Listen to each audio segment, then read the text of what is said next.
Good evening and welcome to Extra Time. Don't worry, the show is going to go on in just a few moments, but I just thought I'd say a few words at the start of the show about the incident that's happened over the last week or so in Gateshead here, which is a place very close to all of our hearts, and the sad, tragic death of Tomasz, a young lad with his whole life ahead of him, but it was tragically taken away, 14 years old.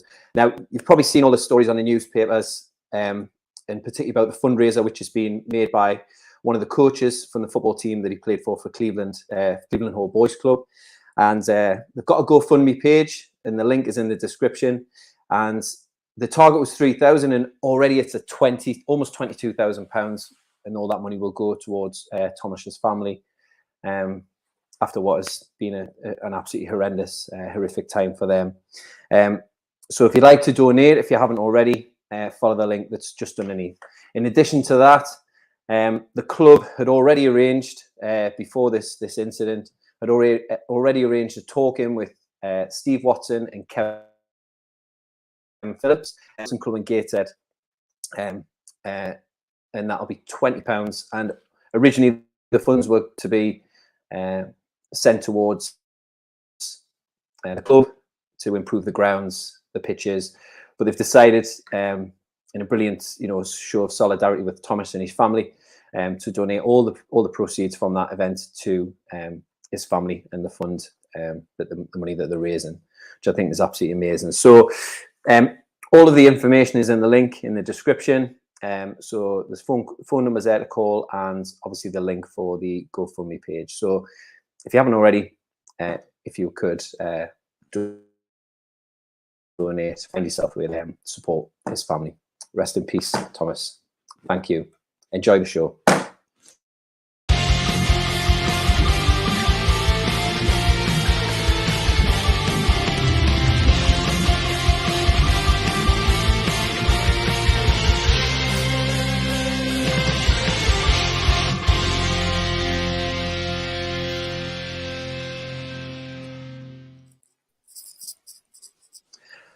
Good evening and welcome to Extra Time on the Gallagher Shots YouTube channel. Oh, we're doing a bit of celebrity squares there. I was going to ask, but I didn't want to be a diva, but I do like being in that corner.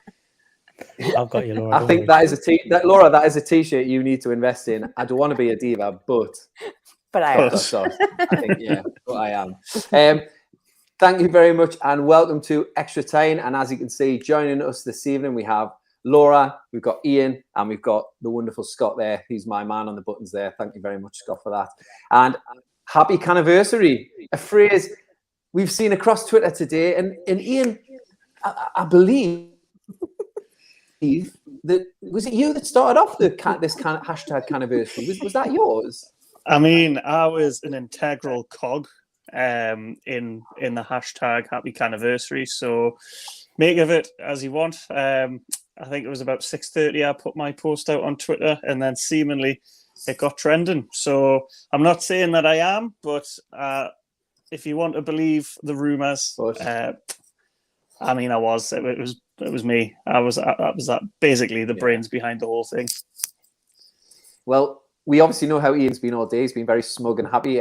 Laura, how have you been today? How's education?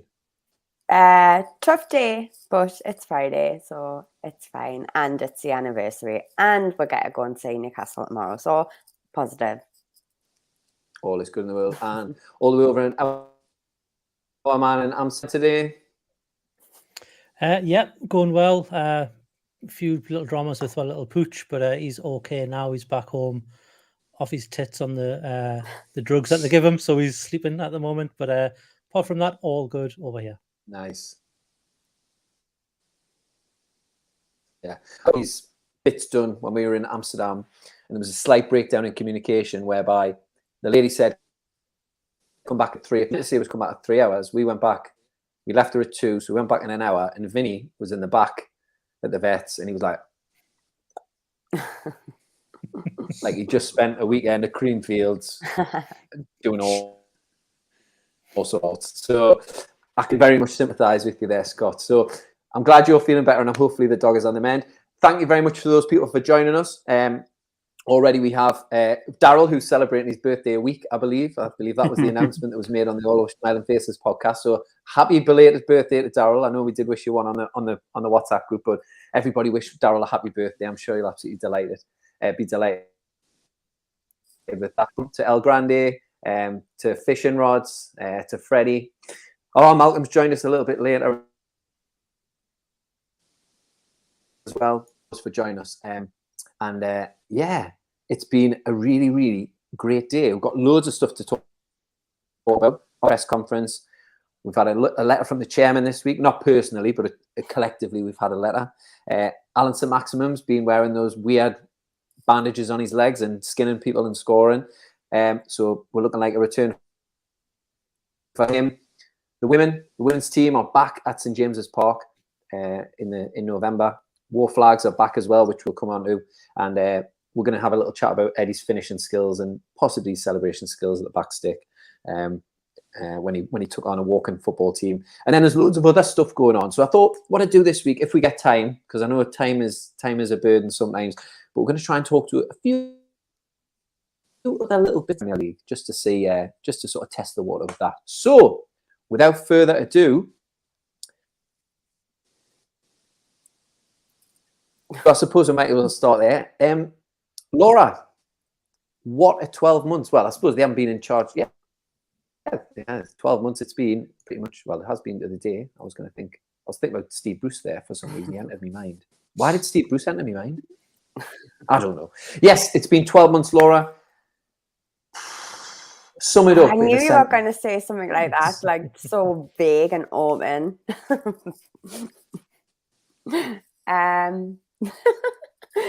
No, really. Just a whirlwind, I would say. Like 12 months ago, I don't know. I wasn't at the stadium when it happened. I was at the gym, surrounded by a bunch of Magnums, and I was jumping around like a lunatic and ringing me dad, and they just weren't interested at all. And then just from there, like the first game with the flags and Big River, I'll never forget that atmosphere. And then when Wilson scored straight away, I'll never forget that. It just seemed like the perfect start. And then it hasn't all been great. Like, God, like, I think Eddie touched on it in his press conference today about it. The fans have stuck by him, even though it was quite tricky at the beginning. I mean, we still didn't get a win for quite a while. But relegation was a big, what's that word? Like, possibility. Yes, that's a big possibility. And then it just seemed to then just go on a high, and it's been a high for me personally. I think it's been a high ever since. I can't even remember like a low any time in the recent games or anything like that. So it has just been like just nice to actually enjoy going to the game. It's not a chore. Like, I'm not dreading tomorrow. I'm not thinking, oh, I wish I was going somewhere else. Like, I am actually looking forward to being there, and not just the pub beforehand and afterwards, actually the 90 minutes when you're there. So yeah, all positive. Yeah, brilliant. Ian, I know I was looking at a few pictures there the other day. You were spotted and circled on the WhatsApp group down at St. James's Park when the takeover happened. Just looking back, what are your memories of the day, and what have your feelings been like ever since the amazing thing happened to our football club? It was a bit of a weird one because I had literally just started a job, so I was in a training group with, like, at the time, a bunch of randoms, and that was pretty much all the conversation was. And then I remember sort of halfway through the day, there was a lad, Gary, that I went up to the ground with after the news broke. We were just sort of sitting watching it on his phone when we had a spare 5 minutes, and then just you could see, like, increasingly, because my office is literally on the Tyne Bridge, you could see sort of like fans walking across in like the Newcastle kits, and then we went up and it was absolutely mental. Just the whole atmosphere, and like Laura said, like, not just sort of when the news broke, consistently throughout the 12 months, it's just been such a feel-good factor. Even when like again what Laura was saying at the start, we didn't have it our own way. It was still touch and go whether we were going to get relegated. But then, like you say, we got to January, we got the recruits in, and the rest, as they say, is history. It's like you say, it's just great to have a team that you sort of feel attached to again, because for, I'd say, a good 4 or 5 year, like looking back on when it pops up on sort of me Twitter history of what I was tweeting like 4 or 5 years ago, it was almost apathetic towards the club. Under Ashley and Bruce, and you're just wondering, like, is this going to be like this forever? Or we're going to just sort of plummet down the leagues, and then all of a sudden you get that hope, and you haven't looked back really. So been an absolutely brilliant 12 months. And it's just nice to have a team that you can be proud of now.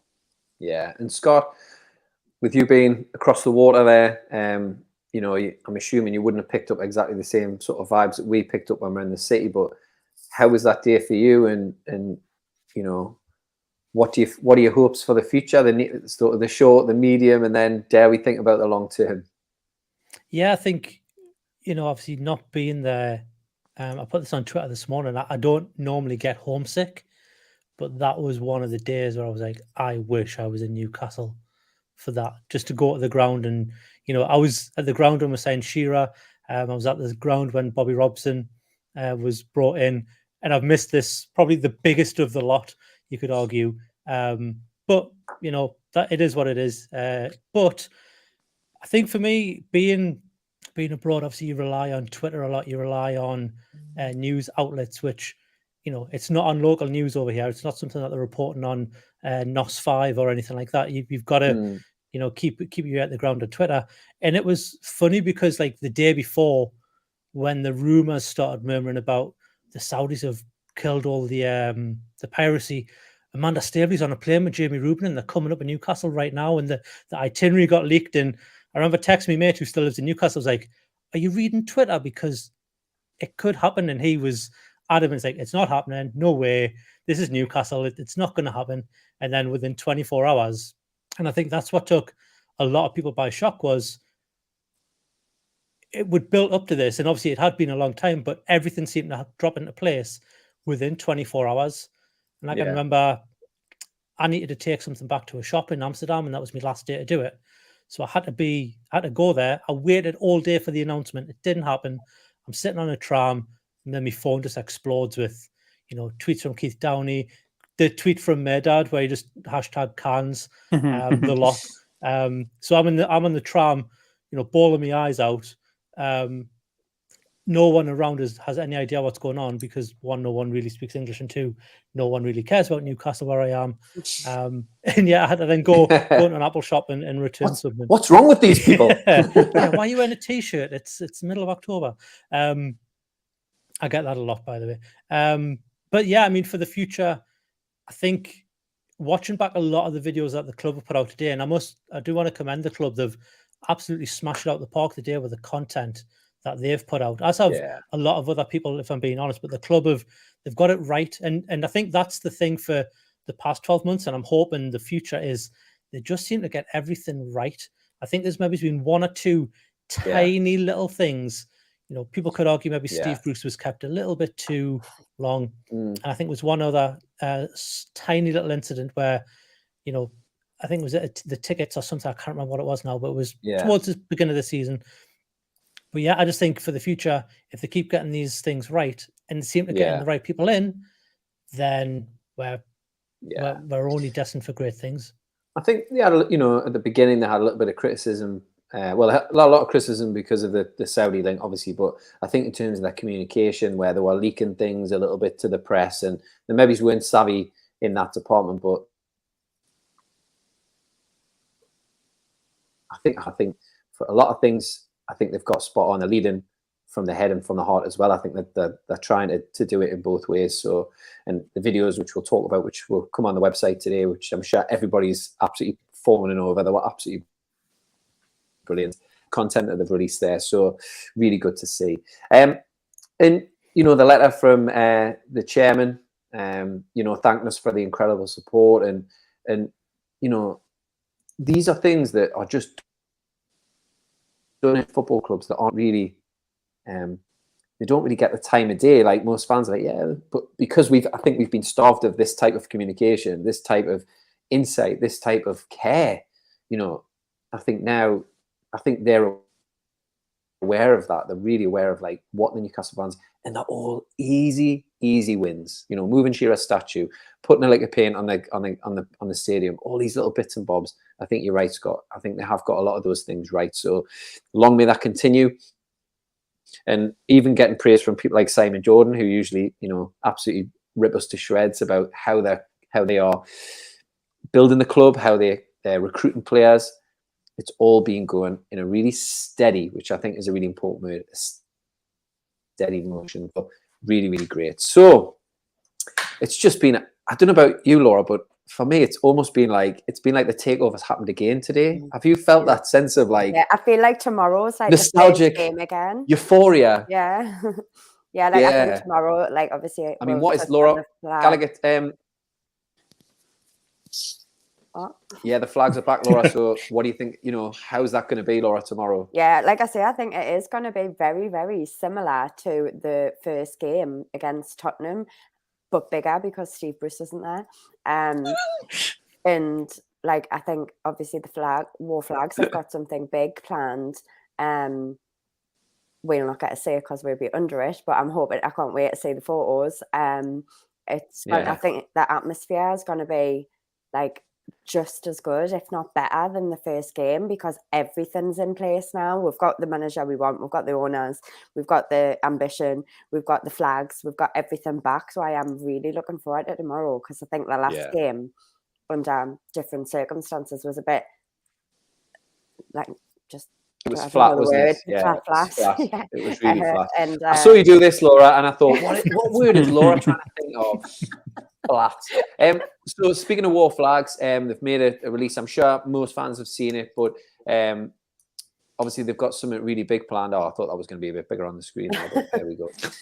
Just about keeping that banner up for a little bit longer, or keeping it up, because they must have some sort of like links between a lot of the displays that they've got going on. So if like Laura and myself, please don't hurry to rip it down and get it down so you can see the game, because I can't reach it, so I can't do anything about that. It is going to be. You can stand on your seat, can't you, Laura? Come on. Oh no, I might fall.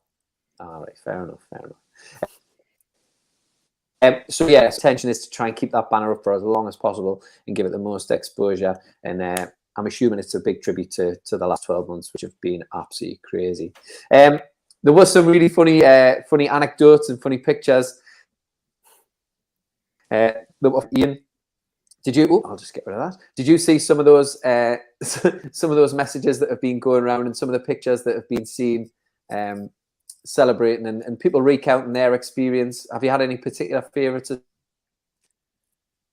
There was one that stands out, and I think for anyone that's seen it on the Gallagher Shots Twitter would have probably asked the same question. I think was it Alistair, his name? There he is. Good old Alistair. Bloody hell, man. Wow. And I was thinking, wow. Oh, maybe he's like, he's Respect got excited, like he works on a building site, or he's been up a ladder and he's got excited when he's heard the news and literally fell off. Because it could happen. But obviously he sort of disclosed what had happened. But at least he's got it's a nice, well, it's not going to be a nice score, but it's not a score of him getting like attacked by people. It's a memory of the rebirth of the club. So I think he put it that he's got a nice score to remember the day by. Not that you would need like a score to remember. I'd rather just have a photo like that. Yeah, probably. But fair play to the lads. Fair play. It had to be a bottle of brown as well, didn't it? It couldn't have been anything else. Did he rise like a salmon and bosh? And... Wait, when I was there, they were throwing like they were throwing like cabbages about. But there was like, obviously because of Steve Bruce. But they were also like kicking footballs and stuff. So there was literally one person, I'm assuming, just thought this thing in the sky was a ball and went to head it, and it was a cabbage, and he headed the cabbage. Wow. I know, yeah. It's impressive. Well, I think they'll be sold out. They'll be sold out of cabbages in West Bromwich, I believe, at the minute. I think think time is running short for our former manager. But moving on from him, Scott, did you have any particular favorite memories that you've seen, or of that day? That day on the 7th Yeah, I of mean October? the one for me, it's not really a picture, it's more of a video. It's just when Keith Downey's being interviewed and he's like, I've got the statement, and you can tell he's just got it. He's like, I'm just going to read it all out because I don't think he had fully read it.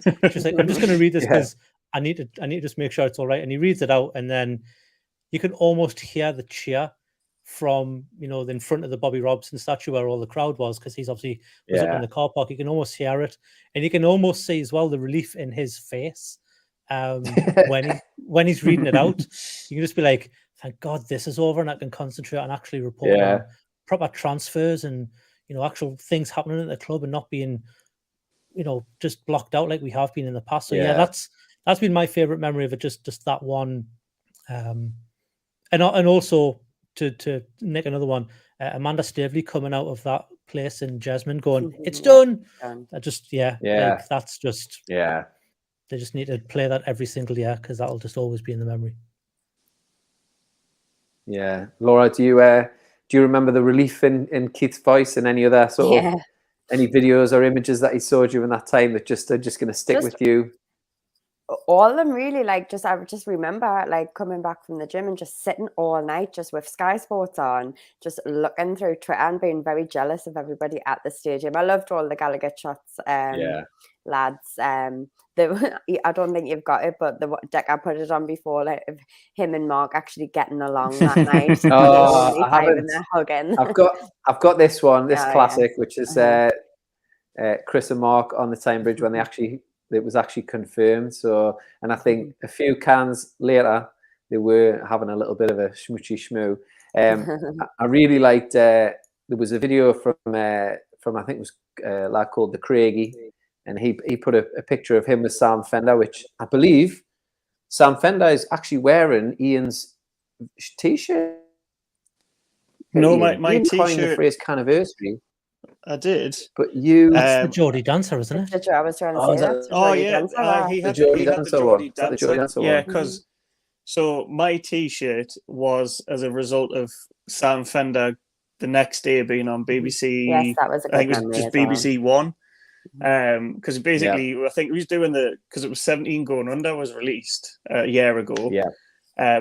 He came all the way back up, got drunk. His saxophonist was playing Local Hero, and then had to beat a BBC breakfast in London, I think at 7 or 8, where she coined the phrase, well, these things happen, you can probably read over my tits. I got it from a website that said that it was quite tight fitting, and I thought, that'll still be it, but it's I think the comments hiding it quite well there, and you got lucky there. Let's go XL, basically, if anything else, it basically says that I need to lose some weight, which is a healthy thing. But nobody's perfect here. Nobody's perfect. Well, I suppose since you mentioned the saxophonist, without sort of putting my foot in my mouth and replacing it, the Craigie also.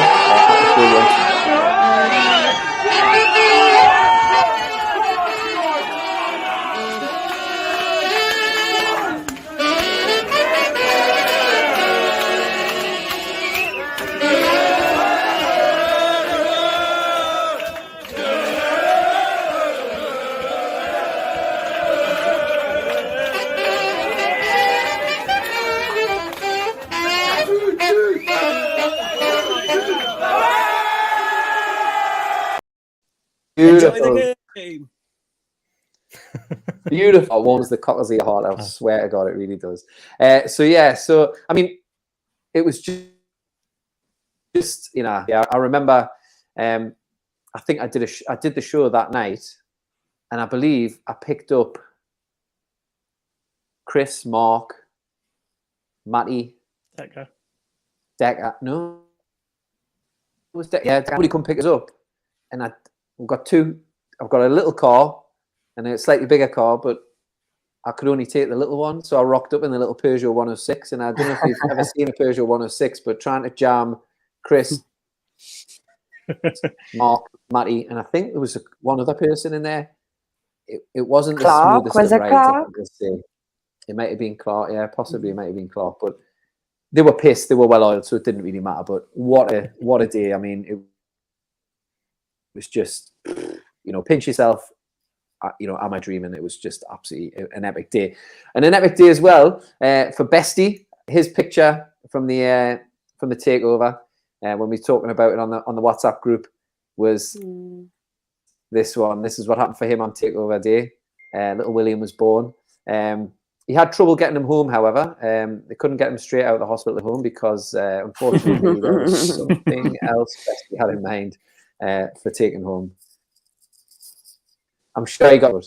Yeah, so it was a mind-blowing, epic, amazing experience. And I feel, like Laura was saying there, tomorrow is going to be almost like that, almost like a deja vu moment of like the atmosphere, but without the spectacle. A good football team. Joe Linton's an amazing footballer. We'll come on to the hair later.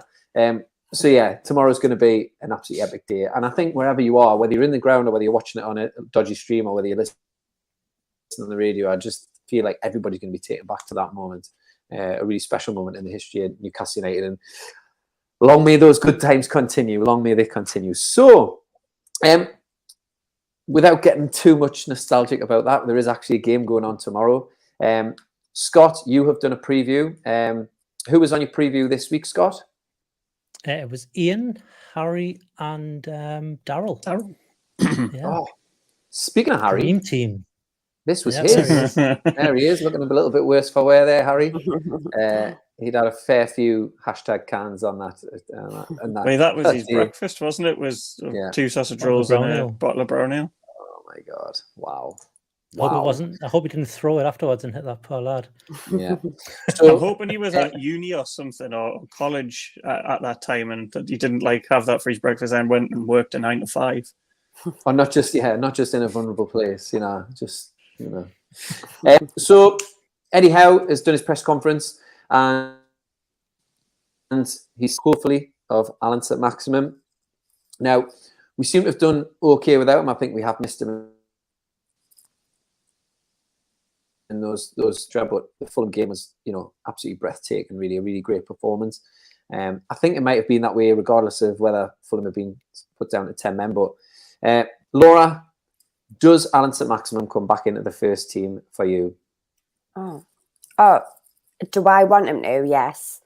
Do I think he will? I'm totally not sure because I think, was it on the match preview, Scott, you were saying that he has to be 100% fit to play him or else it's pointless playing him. And will he be 100% fit because of how much he's missed? I'm not too sure. And it is, I agree, it is utterly pointless of him. If he's not going to be 100% match fit. I mean, it just was it, and I'm not being negative here, really, I'm not, and I'm not criticising, but was it a couple of weeks ago when Bruno didn't seem to be match fit and he was misplacing passes and he just didn't look on it?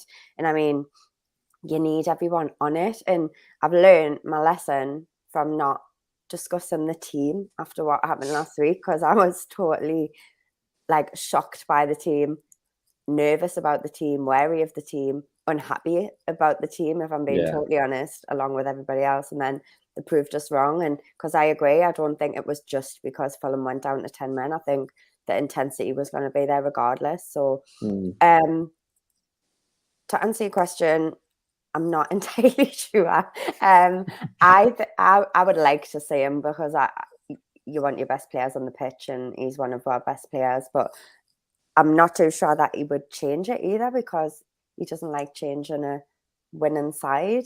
But I also think that, sorry, I am rambling, but I'm just thinking out loud. But I think the atmosphere is going to be amazing. I don't want it to be tarnished by playing that team that not everybody would be 100% happy with if it's the same as Fulham, because I don't think there will be, regardless of that 4-1 win. And at home, I just don't want anything a mistake or anything for the atmosphere to be ruined by not our best players being on the pitch. I would rather have. Are you saying that Jacob Murphy is a liability. Is that what you're trying to say?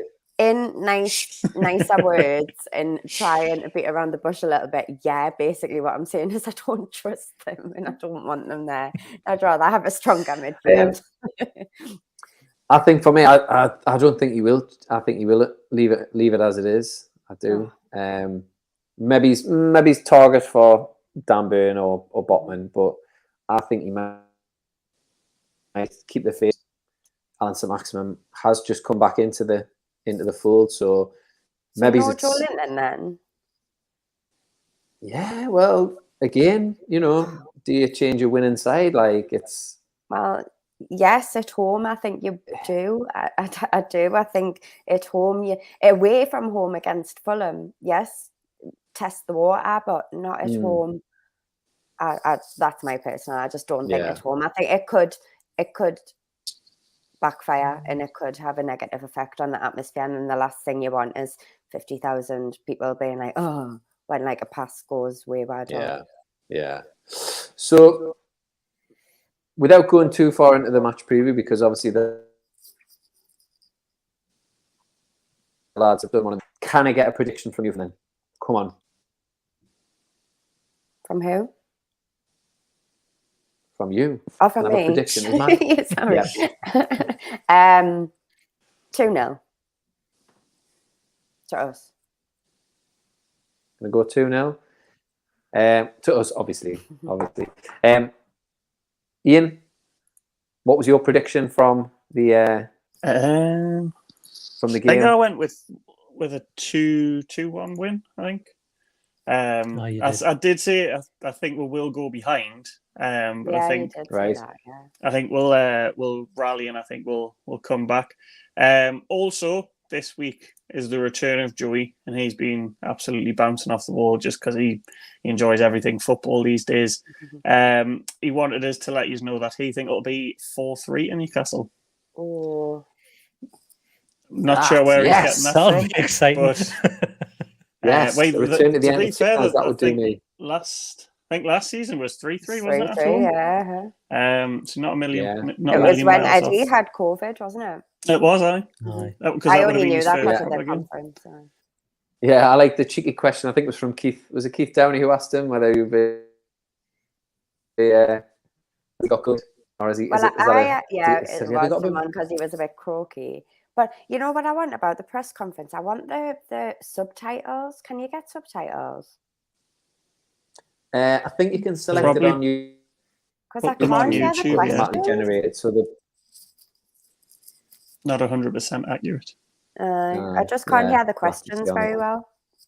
You'll have to see on it. Laura, maybe write a strongly worded letter. I'll get the children to. And, see, you don't want to be a diva tomorrow. But and Scott, can I have your prediction then? What did you think for that game? I'll stick with what I said in the preview. I went 2-0. I think defense is pretty decent at the moment, so I don't think we're going to concede, even though it's Ivan Toney, and he's obviously returning to his previous club, or one of them, because he did seem to spend a lot of time on loan with us and went to a lot of different clubs. But 2-0. Callum Wilson brace. Oh, and I've just seen there one of the comments there. We've got Mr. Tiggs. Great to hear from him, Mr. Tiggs, all the way from one of the Bournemouth podcast. So, he reckons he's very loyal to the Bournemouth players. So, if they're fit, trust them, regardless of form. You're going to keep them in. So, you heard it here first from a man of a lot of experience of Eddie Howe team. So, hopefully, Bournemouth can keep up their good form and stay in the league. I do hope they stay up. That'd be really, really good for them. So, I'm going to go. I really think that we're going to I think it's going to be like a 4-0 again. Wow. I really have a feeling I just think we're going to smash someone at home, and I think it's going to set us off. I know we're smashed Fulham, but we haven't had a real smashing at home, and I just feel like tomorrow either going to go one of two ways. It's one of those things where we all build ourselves up, and then we end up being absolutely shite, or We build ourselves up. There's just like this rush of adrenaline that enters that stadium. And when that stadium is rocking, and when the adrenaline's are on board, and when the fans are on board, and when the manager knows what he's doing, like, we can be an unstoppable force. A tsunami, you could say, or a tsunami, depending on how you want to say it. But I just feel like there's an ass whooping coming to somebody who comes at St James's. This might bite me on the arse, like that lad who said stuff about Hull and not getting 15 goals or whatever. But I just feel like, you can clip it if you want. I've been wrong in the past. I'll be wrong again. But I just feel like we're just going to put somebody to the sword in a major way. So my prediction, I'm going to go 4-0, 4-0, maybe it's even 5. When was the last time we saw 5-0? I don't know. But I just feel like, and I'm going to go fishing rods. Botman's going to set it off. Yep, because he's an absolute beast. So, yeah, I'm going to go 4-0 anyway. That's my 2 pennies worth. So there you go. But yes, this week as well, I mean, if we are struggling for goals, we do have a player, not necessarily on the books, but within the Newcastle United family, who's who's not adverse to sliding one in at the back post. And you might have seen Eddie Howe. Didn't know where you were going with that. I did. I sensed it. Come on, Ian. You've got to see these things. Are signposted. I mean, we'll talk about his celebration in a second, but he didn't have any mercy on the 72-year-old goalkeeper. I do think, the Forest Hall women's walking football team, we're a little bit shortchanged, because I did see Graham. What's his name? Graham is the coach. Graham, and I call him Graham Jones. Graham Jones. No. He Graham definitely Jones had a bit of a jog on, like. Yeah, he definitely had a bit of a jog. He was good. Yeah. Scott, do you think it might be time for Eddie Howe to come out of retirement, possibly as a forward, better than Chris Wood? I mean, if we get any more injuries up front, we might need to rely on him. Yeah, I was with you though. There was a few of the ladies doing a bit of a run as well. So it was I think it was fair game for all on that one. But yeah, I think Eddie Howe wasn't a striker though when he was playing. I'm pretty sure he wasn't a defender, wasn't he? Maybe he's a midfielder. But yeah, we'll bring him on, see what he can do. Maybe he's playing one of the cup games. Bring him on. Yeah, I think need to rest players. We've got 3 games coming up in a couple of weeks in the space of a week, so maybe we can rotate them there. Bring back player managers. You don't see player managers anymore. Bring them back. Yes. I like to go player manager. Yeah, you don't. Wayne Rooney was probably the last one I can remember. Mike Williamson, was he not player manager for Gateshead? He still is, yeah, he still is. For a season. Yeah, he still is, I think. Iron Mike. Yeah, Iron Mike's still doing it for Gateshead. Yeah, and I did like, some of the pictures. I mean, Tyndall looks absolutely gutted here to miss out on a chance. I've stolen this from a gentleman called Steve Elwood on Twitter. I mean, he's obviously missed a chance there, and he's absolutely devastated. I mean, look at that smile, Laura. I mean, yeah, no, wow. I was just staring there. I was looking at the woman in the background. Like, I don't know what she's Laura, doing. Laura, if you had the ability, if you had the ability to Photoshop that picture, where would you put it? Do you know what I mean? That would be my question. If I had what? Yeah, he's absolutely incredible. If you had the ability to Photoshop, what would you do with that photo? Just put me next. Could put him like, yeah, and he's like, he's so funny, Laura.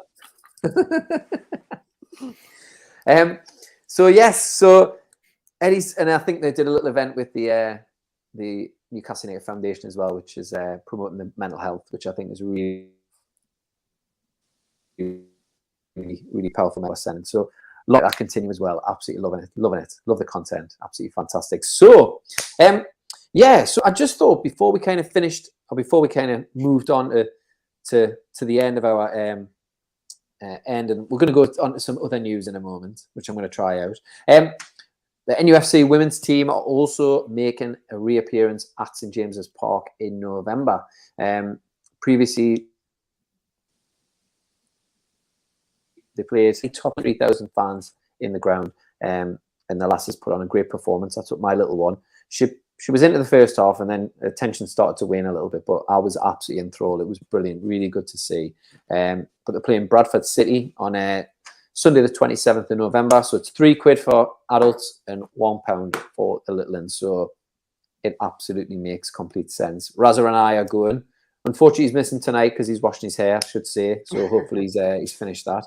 But yes, we're going to go down. So as many people, get yourselves down to St. James. And you might even, with it being a 2 o'clock kickoff, it might finish. Will it finish under the lights?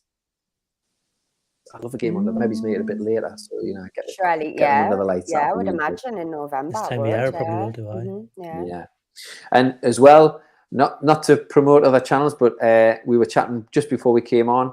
Adam P has done a really good interview. Ian, were you watching that before you came online here? I did. I watched it on my lunch because I think it's only about maybe 10 minutes, 10-15 minutes. He interviews, I think it's Grace Donnelly, who I think is the goalkeeper.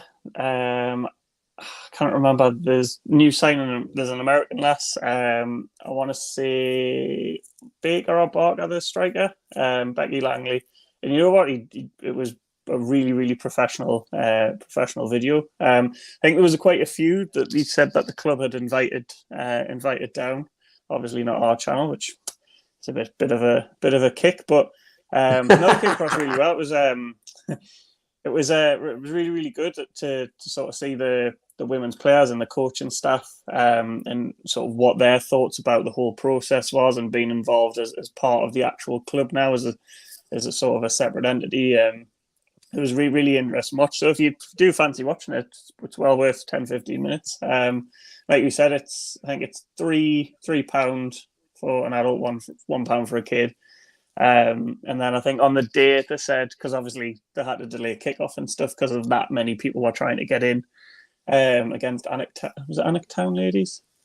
So the bumped it up to £6 and £2. But even £6 and £2 is like, I mean, obviously not these days, but it's not like not a massive amount of money. So even if you just fancied it on the day, it's still less than a tenner to go. So yeah. I don't know if I've got Joey that weekend because I seen you after the match. Actually, I went with me and my dad took Joey, and then my brother or sister-in-law, my 2 nephews went, and it was really, really entertaining game. So I'd definitely be inclined to go to that one. Yeah, I think it'd be a great day. Really good. And Scott, did you I think it's really good that all these videos that came out today from NUFC TV. Amanda Staveley's talking about the women's side and the pride that she has in them. And I mean, they're second in the league at the moment. I think Barnsley are ahead of them, and they're on a good run. It's definitely going to be something in the future it's going to be such a positive for the club. And Amanda Staveley's talking about a route through for young girls playing football in the Northeast, and seeing that it is possible to play for Newcastle in a top league. It's going to be really good, isn't it, Scott? It is. I mean, you can tell just from that interview that they put out today that Amanda Staveley is pretty much. It's almost like she's more for the women's football than the men's, which all for that. That's not a problem at all. The ambition's there though, and it's not just like, oh yeah, we'll bring the women's football club in, and we'll bring them as part of the club, and they can have their own sponsor and all that sort of stuff. But she's like, we want to win the Super League. Like we want to be top of that. So I think it's a long way to go for the women's league, the women's game, the women's team. Sorry, but we're looking at maybe 5 or 10 year project for the men's team. Why not include the women in that as well, and just have 2 of the best football teams in men and women's football by the end of 10 years? Yeah, I'll be for it. That would be really. Laura, it's not tempted you to pull your boots back on and start training again? No, unfortunately not. No, I'm not even gonna pretend to say that I know anything about it or like follow it intensely, but so I can't really discuss the women's team. But the only positive I take from it is the girls at school, the kids at school, like we've got a girls team and they're doing really well, and all the girls want to be join a team, and it's just nice to see that they have now got like a local team in Newcastle that everybody's like talking about and doing big things and playing at St James's, and it just gives them something to aspire to and look up to and think actually it is possible. But like just like what Scott said. Yeah, it's going to be, it's going to be a big part of the club going forward, so long may it continue. So, I just thought I'd start now with a section called "In Other News," which I'm sure has been used by many things. This is where Laura talk about. No idea. No, I said no. This isn't. No, don't pretend. I sent you a picture of my page where I was saying, "In other news, there's other stuff going on." So, is that what that said? I genuinely couldn't make out the writing. Read your messages. Anyway, I'm sure you'll all be on it anyway, because these are all things that are going on in world football. So Howe. I haven't been on my phone all day. It's been really busy. God.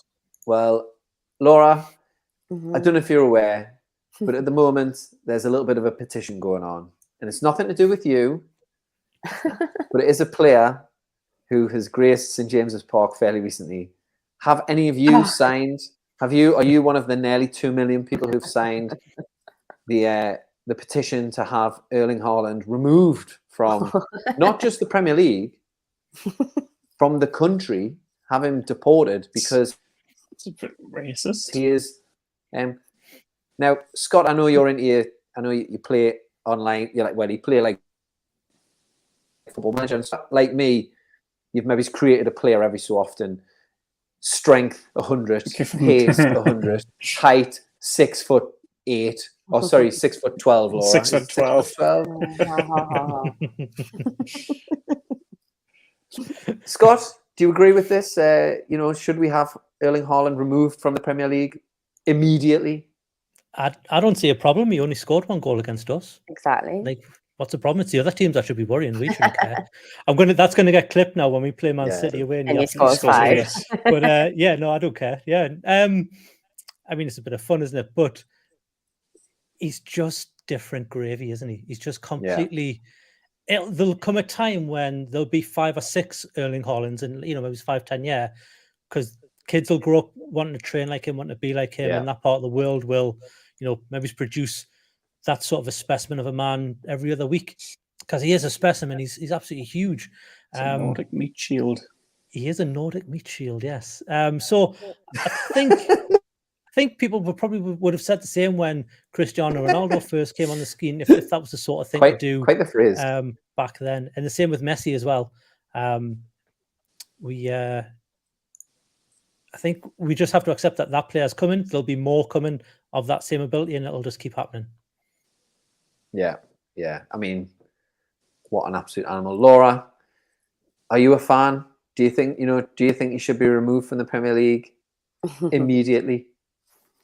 No, like Scott says, we dealt with him all right. He only scored 1, so it's the other teams that need to step up.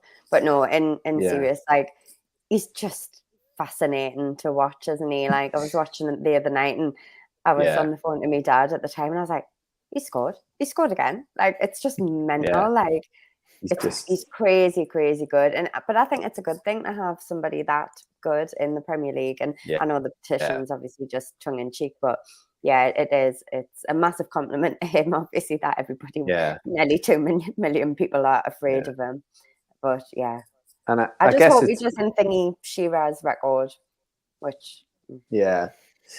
I don't know whether he'll stay in the Premier League long enough. That's what I think that as well. I wonder whether he'll be Real Madrid bound or, I think he may come to us when he's 25 and smash it when he's off. Whoa, come on, you little Nordic meat shield. Whoa. If he's going to break it, it would be great if he broke it at the Gallagher. Like, but not for Man City. Player, not against Man City. Yeah. As a Newcastle player, Laura, yeah, that's what I meant. Quick, just add that in before you get absolutely spammed to death. Yes, and wait until they get a load of Kual in the gang. Kual? I'm quite worked out how to say that. Garang Kual. Yeah, Garang Kual. Yeah, it's gonna be good. Also, I'm going to give you a 1-word response, and that's it. And then we're going to move on from it. I'm just going to say the words Michael Owen. Laura? Bleh. Ian? I'm with Laura. I couldn't even think of a word. I missed your word. My internet's crap. What was your word? My word was just blech. Very similar to Laura's. Scott? Twat. Sorry. Yes. I didn't want to swear. Yeah. I was going to really drop wanna... another bomb, but I wasn't. I thought, Yeah, no, that's the first one that came to my head. because we want to get ads on this. Yeah. Yeah. He's just an arsehole. Was that video new? It's also words, arsehole. Yeah. Or is It's it from the hyphenated? weekend. Was it? I didn't know if it would just like being brought back up, but no. Yeah, man. Yeah. Yes, so let's just scratch him off my list. I think somebody did say don't mention him because they've only just started. I just managed to calm down, but yeah. So I've not actually. I mean, sorry, Roger. After the show, you can tell us because I don't want to give him airtime because he's just fucking repulsive. But yeah, I don't know what's going on. So if anyone can send us the video afterwards, then that would be great because we really don't want to watch it. It's such a nice day. Don't ruin it by watching that video. This has already taken up more time than I wanted to take up. Stop talking about Is it like Two Girls, One Cup? Where... Stop, Ian, stop. I'm going to put you in timeout. Stop talking about him, right? That's it. He's done. Oh, God, I've said that so many times today. Let's not say that. Or Two Girls, One Cup? No, time out. All right. Sorry, Roger. Go on. Wow. Okay. Right. Okay. So, an interesting story that I saw as well in 2 years is the story of this gentleman here. Now, you might not know who he is, but you may have seen my Twitter and seen his the link that I posted there. This is a gentleman called he's a Sierra Leone international Buya. I'm going to get his name wrong. Buya Toure, and he missed his own wedding. He missed his own wedding so that he could go to Malmo's pre-season training in. I mean, this happened back in July, but the news has kind of made its way around on the internet over the last week or so. Yes, in tradition, because he had to miss it, so they did the wedding ceremony and did the pictures before the wedding. So that's where they've got this picture from. Not the one of him with his shirt, it's the other one with his beautiful wife there. And his brother actually filled in on the day. Now, my question to you is not when has your brother had to fill in for you, because that could get really weird really, really quickly. Which I know Ian would love to take that opportunity. Like, not in the slightest. Or a sibling, you could say, I suppose. But my question to you is, there you go. My question to all of you is, have you ever really big life event or missed something, that was really, really important to the family, yet you decided instead to either go to the match, watch the match? Have you ever been in that position yourself? I've got a couple of examples from Twitter, and I've got my own example, sort of. But have you ever missed, an event because you thought, bollocks, I'm going to the match? And if anybody in the comments as well has ever done that, I'd love to hear them. Have any of you been in that situation? No, but Malcolm will be typing furiously because I know he's got one. Something about. Well, I'll tell you what mine is. In Washington or something, like, in maybe in I'll tell you what mine is. Like now, I've taken a photo of it. Now, this is from the delivery room in Amsterdam when our Vicky was in the throes of labour, and rather than completely miss the match, she'd been in labour for a long time, and it was, she was doing absolutely amazing. Vic, it's been. Do you want to? Shall I nip back home and get the Mac, and you can, put something on and blah blah blah, And she was like, "Oh, it'll down." Got the MacBook, came back, set it up. Newcastle United, Crystal Palace. There you go. Happy days. Really good Wi-Fi connection as well. I believe Andros Townsend scored a goal in that game. Scored a free kick. and we won the game. So that it was, it was a really successful day, and obviously we had a beautiful baby at the end of it. Was that the So game where Darlow saved a penalty as well? From Kabay, possibly, yeah. It might have been when Darlow saved that penalty from Yes. Kabay, yeah. Great day all round then. So that example, and I did get one from somebody on Twitter as well. Let me just find that one now. I think it was from Nobby's Trumpet. Yes, it was from Nobby's Trumpet. One of my favorite, like that account. And his was him and his spouse. He suggested a little romantic trip up to Glasgow, I believe. And there it is. I'm gonna have to show you. It's absolutely brilliant. So he decided on a little trip up to Glasgow with the wife. Being a romantic fellow. And there it is. Let me just get it on there. It was 2010. There we go. He got married in 2010 after being together for years, and they were doing up an old house and didn't have much money. Convinced my wife to go to Glasgow for a weekend for our honeymoon. Didn't tell her we were playing Rangers in a pre-season friendly. So you love that. Absolutely love that one. So if anybody has any of the comments, I'll be more than happy to share them. You can anonymize yourself if you want. So let me have a look. So let me see. Fishing rods. I was watching Newcastle beat Southampton 4-1 in 2013 in the RVI while the wife was in labour with my lad. There you go. You see, boom. I knew there was somebody else. I can't be the only one. Tom Lynch, I got bullied by a teacher to be in the school choir. Choir festivals took place on Saturdays. My mum used to give excuses as to why I couldn't go. I didn't want to go away, but wanted to go to the matches. There we go. Beautiful. No, I think, Tom, he's trying to downplay that one, but, the choir was important. It's important to somebody, so I do appreciate that. So respect to those people who've, missed those games.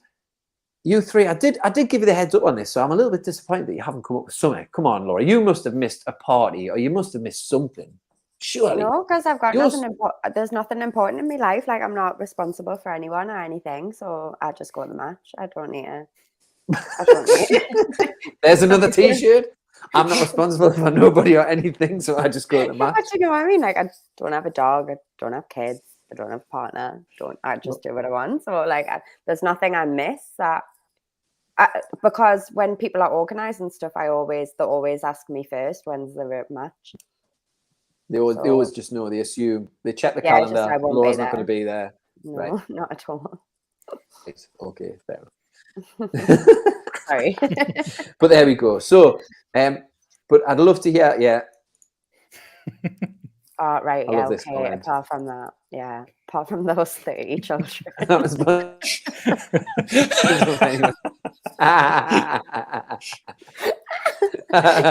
El Grande, when the Barcelona rained off, called in sick for the rescheduled game. Boss comes after he was given the full cough just as Barca scored. Brilliant. Saying that, it's parents' evening on the night of the Everton game. So I knew. I knew it was something FA Cup related of ours. Right. I should have been playing the FA of ours against Tadcaster, but had to get married. I think it was for Washington. Dad, who was it for? You'll have to write. I'm sure it was Washington. Oh, I believe Malcolm might be in the Huffy bed then, do you think? I know. No. Oh, it must have been a day as well because it's our anniversary. Well done, Malcolm. Oh, happy anniversary. Yeah. Happy anniversary to Malcolm. It's nice what's your mum called? At the same time as we got took over, wasn't it? Yeah. Gillian. There you go. Gillian, Malcolm and Gillian, happy anniversary. Then Laurie, don't have to get them a card now. I didn't get them a card. I went to collect my washing earlier because I don't even do that, right? And I seen loads of cards on the mantelpiece and I went, what if I forgot? And it was our anniversary.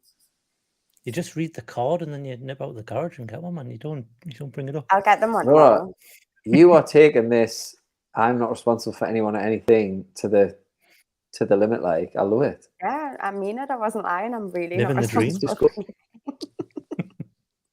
dream. I'm sure this will be a common one for a lot of people, but Tom Lynch missed the Barcelona games gig. I think that was a a lot. That was a big one for a lot of people. And Laura, it was Seaton Terrace. I've never even heard of them. Yeah, is that a spelling error? Terrace. There we go. I'm sure Does he mean that'll be a Seaton team that's Terrace? probably followed by it. No. I don't know. But yes, so there we go. That was in other news. I enjoyed it.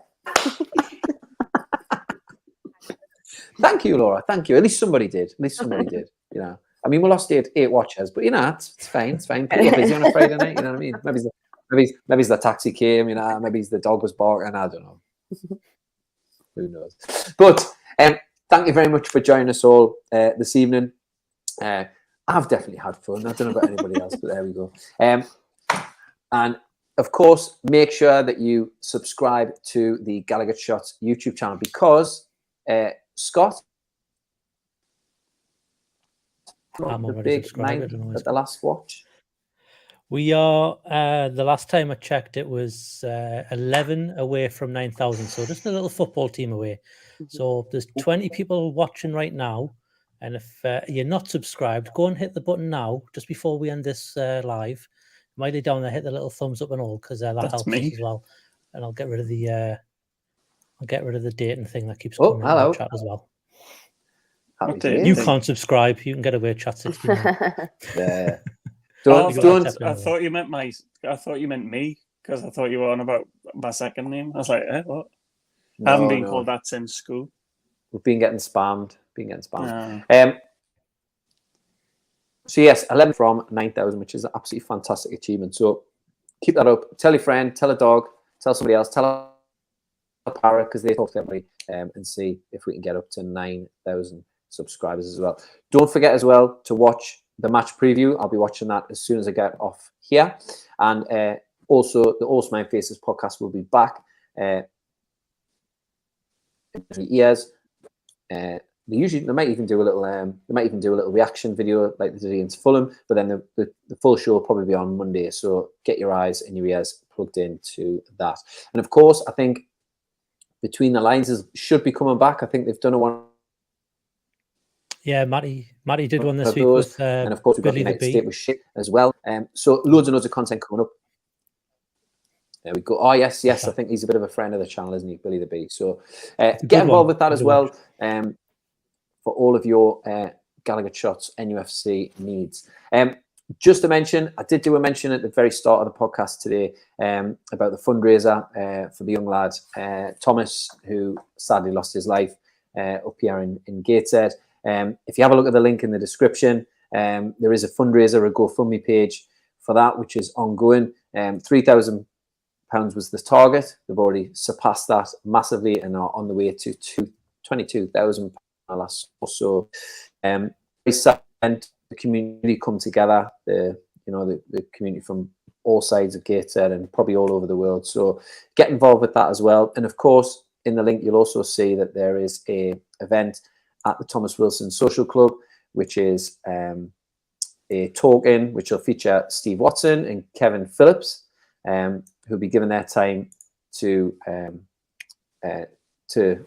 support Cleveland Hall Boys Club in raising money for the family of Tomasz Oleszak. So that was originally to raise money for the club, for the grounds, but actually they've decided that they're gonna put all the proceeds towards, which I think is a really special thing to do. So get involved with that as well, please. Like I say, link is in the description.